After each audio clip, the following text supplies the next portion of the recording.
Buenas tardes, esto es El Mundo Ahora de France 24. Yo soy Rosa Pérez Masdeu. Vamos con las noticias. En Japón, Sanae Takaishi se impone en las elecciones generales. Según las proyecciones, el partido ultraconservador de la actual primera ministra y sus aliados aseguraron una mayoría de 2/3 en la Cámara Baja. En Reino Unido cae el jefe de gabinete de Keir Starmer. Se impone la pregunta ahora de si con su partida el primer ministro laborista podrá apagar las críticas por haber designado como embajador británico en Estados Unidos a un hombre vinculado con Jeffrey Epstein. Y en Venezuela, la ONG Foro Penal informa que 11 personas han sido excarceladas este domingo. Entre ellas, Juan Pablo Guanipa, uno de los dirigentes más cercanos a María Corina Machado. Una medida, como saben, en el contexto de las liberaciones prometidas por el gobierno interino de Delcy Rodríguez.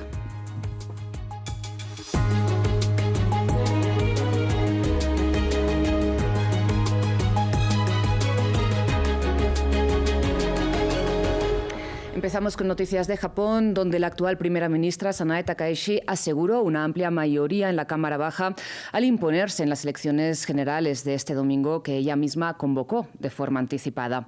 Según el medio público japonés NHK, la coalición gobernante del conservador Partido Liberal Democrático y del Partido de Innovación de Japón habrían logrado 310 de los 465 escaños de la Cámara de Representantes. Previamente hablamos con Sergio Cesarín, coordinador de la maestría y del Centro de Estudios de Asia del Pacífico e India en la Universidad 3 de Febrero de Argentina y le preguntamos qué reformas podrá impulsar el gobierno de Takaishi contando ahora con una mayoría de 2/3 en el legislativo.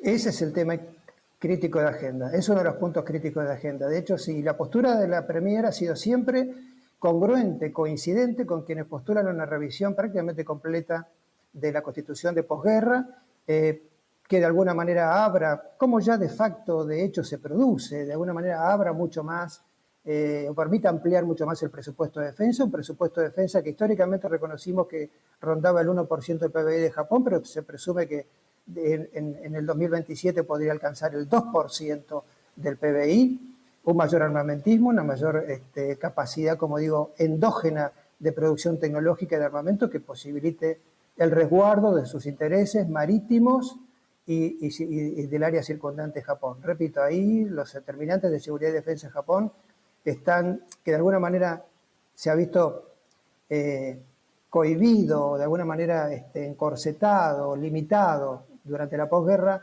prácticamente han sido dejados de lado, y toda esta manifestación de pragmatismo y de rápido avance en lo que es el rearme japonés es uno de los puntos críticos que la Premier se ha comprometido a llevar adelante y a desarrollar, y de hecho lo está haciendo, porque las estimaciones plurianuales de gasto de defensa, como dije antes, son de permanente aumento en los próximos 5 años. Bien, se abre un escenario en cierta medida parecido en Tailandia, donde, según los resultados provisionales, el partido del primer ministro en el cargo, Orgullo Tailandés, habría sido la formación más votada también en las elecciones generales anticipadas. Bien, Anutin Charnvirakul ha reivindicado la victoria en los comicios y ha declarado la posibilidad de formar una coalición para gobernar con el apoyo del Parlamento y reducir la inestabilidad política. En medio de la disputa con Camboya, su formación nacionalista habría conseguido 192 de los 500 escaños del Parlamento. Esto según información preliminar. El progresista Partido Popular ha reconocido el segundo lugar, mientras el histórico Futai quedaría en tercer lugar. En este momento nuestra gente nos ha dado más de lo que esperábamos, así que les debemos una fortuna a nuestros votantes y solo se lo recompensaremos trabajando al máximo para traerles todas las cosas buenas a ellos y a nuestro país.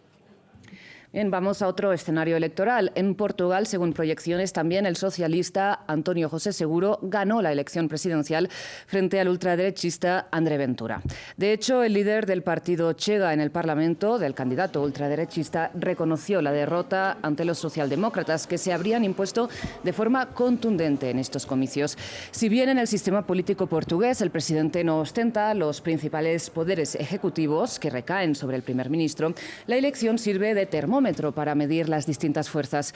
En esta jornada, además, 36.000 personas no pudieron acudir a las urnas debido al temporal que afecta a la península ibérica y tendrán derecho a expresar su voto el próximo fin de semana. De Portugal vamos al Reino Unido, donde renunció Morgan McSweeney, jefe del gabinete del primer ministro Keir Starmer, tras asumir la responsabilidad por haber elegido para el cargo de embajador en Estados Unidos a Peter Mandelson, uno de los protagonistas británicos de los documentos de Epstein. Nuestra corresponsal en Londres, Luisa Pulido, nos cuenta más. Aunque Morgan McSweeney renunció como el jefe del gabinete del gobierno británico, asumiendo toda la responsabilidad política por el nombramiento de Peter Mandelson como el embajador británico en Estados Unidos en 2024, expertos y diferentes sectores políticos, incluidos rebeldes laboristas, afirman que la credibilidad y la autoridad de Keir Starmer sigue muy golpeada. De hecho, partidos como Reform UK y los conservadores exigen que el propio Starmer dé un paso al costado y que asuma su responsabilidad porque nombró él mismo a Mandelson en este cargo, tal vez uno de los más importantes de la diplomacia, a pesar de que se sabía de esa amistad con Jeffrey Epstein, además de las renuncias previas de Mandelson a gobiernos laboristas y de que aquí en este país es conocido como el príncipe de las tinieblas. En su carta de renuncia, McSweeney, que es la mano derecha de Starmer, una baja para el gobierno del primer ministro y quien fuera el responsable del éxito electoral laborista en el 2024 y que llevó a Starmer a ser el primer ministro, dijo que la decisión de nombrar a Mandelson fue equivocada, ha dañado nuestro partido, nuestro país y la confianza en la política misma. El primer ministro ha aceptado y agradecido a Morgan McSweeney por su gestión en el gobierno.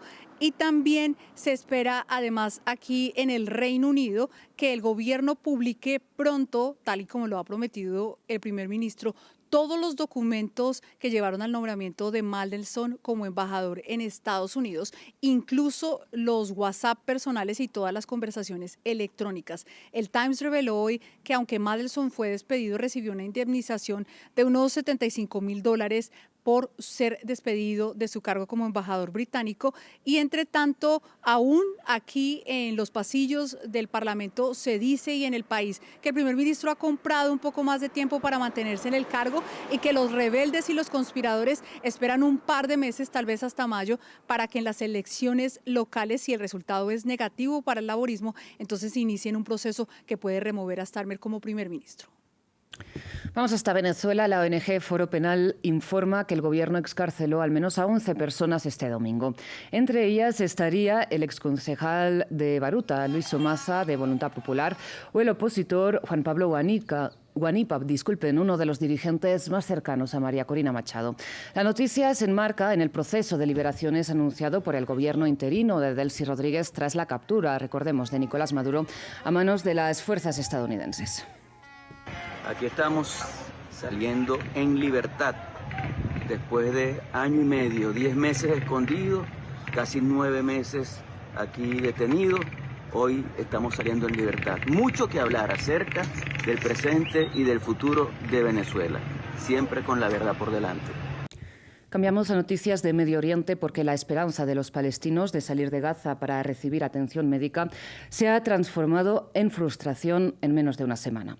La reapertura del cruce de Rafah, cerrado por Israel desde 2024, no ha cumplido con el número de salidas prometidas. Mientras continúan las negociaciones sobre el desarme de Hamás y la retirada israelí de Gaza en el marco del proceso de cese el fuego mediado por Estados Unidos. Patricio Peralta tiene el informe. De la esperanza a la frustración. Amjad Abu Jedian, herido en la guerra, tenía previsto salir para recibir tratamiento médico el primer día de la reapertura del cruce de Rafah, hace una semana. Ese día solo salieron 5 pacientes. Ahmad sigue en Gaza y su condición empeora. Mi hijo resultó herido durante la guerra. Le insertaron una placa metálica en la pierna durante 1 año y medio. Nos dijeron que había que quitársela para evitar más daños. Actualmente sufre complicaciones y pérdida ósea.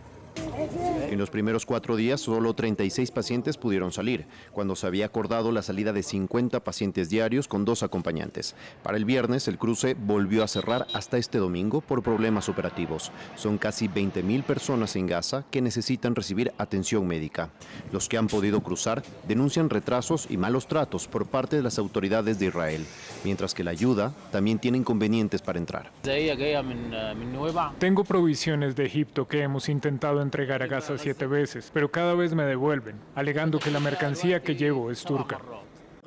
Mientras tanto, continúan las negociaciones sobre el desarme y las garantías de seguridad. Un alto funcionario de Hamas afirmó que es complicado llevar a cabo el desarme de la organización, como se acordó dentro del plan de Trump. En el contexto de que nuestro pueblo aún se encuentre bajo ocupación, hablar de desarme es un intento de convertir a nuestro pueblo en presa fácil, facilitando su eliminación por parte de Israel. La próxima semana, el primer ministro de Israel se reunirá en Washington con Donald Trump, mientras que la Junta de la Paz tendrá su primera reunión el próximo 19 de febrero, un evento que servirá también como conferencia de recaudación de fondos para la reconstrucción de Gaza. Mientras tanto, en Irán, el ministro de Exteriores, Abbas Araghchi, insistió este domingo en que su país no aceptará la exigencia de Estados Unidos de acabar con su programa nuclear, que, recordemos, Teherán reivindica para fines civiles. Al mismo tiempo, el canciller reconoció que no queda otra opción que seguir dialogando con Washington mientras Donald Trump mantiene la amenaza de una intervención directa contra el país.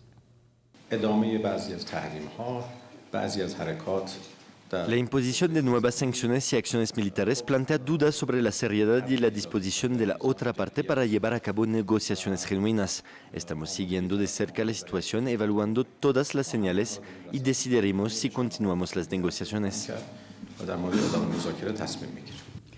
Y en Líbano, al menos 2 personas han muerto víctimas del derrumbe de un edificio en Trípoli, en el norte del país, según informan medios locales.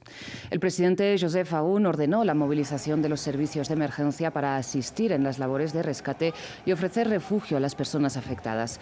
El incidente ocurre pocas semanas después del colapso de otro edificio en la misma ciudad, donde, según Amnistía Internacional, miles de personas viven en estructuras inseguras agravadas por el terremoto que afectó a los territorios vecinos de Siria y Turquía en 2023. Vamos a Estados Unidos porque este sábado renunció el director ejecutivo y también editor del diario The Washington Post, propiedad, recordemos, de uno de los hombres más ricos del mundo. Hablamos de Jeff Bezos, que esta semana ordenó despidos masivos en este histórico periódico. Después de que 300 periodistas fueran despedidos del diario a principios de semana, el director ejecutivo y editor del Washington Post, Will Lewis, anunció su salida el sábado en un correo electrónico, en el que agradecía al multimillonario y propietario Jeff Bezos y alababa su liderazgo antes de reconocer los recortes. Durante mi mandato se han tomado decisiones difíciles para garantizar el futuro sostenible de The Post, de modo que pueda seguir publicando durante muchos años noticias imparciales y de alta calidad para millones de clientes cada día. Entre los 300 periodistas despedidos del diario se encontraba toda la sección de Medio Oriente y su corresponsal en Ucrania, además de periodistas de las secciones internacionales, deportes, gráficos y noticias locales. Los diarios han perdido tanto ingresos como suscripciones en la última década ante la irrupción y competencia con las redes sociales y la caída en las suscripciones impresas e ingresos por publicidad y el cambio en los patrones en formatos de consumo de información. El jueves, cientos de personas, entre ellas miembros del personal, protestaron frente a la sede del diario. Estos despidos son vergonzosos. La cuarta persona más rica del mundo, Jeff Bezos, es propietaria del Washington Post. Podría seguir dirigiéndolo con pérdidas durante el resto de su vida, pero se niega a hacerlo. Tanto Bezos como Lewis han sido duramente criticados por interferir en los procesos editoriales del diario. Además, se les considera complacientes con el presidente Donald Trump. En 2024, el Post perdió alrededor de $100 millones después de que Bezos bloqueara su respaldo a Kamala Harris en la carrera presidencial y 250.000 suscriptores digitales abandonaron la publicación. Con este reporte despedimos esta edición informativa. Recuerden que pueden ampliar todas estas y más noticias en nuestra página web france24.com. Muchísimas gracias por su atención. Nosotros nos despedimos por este domingo.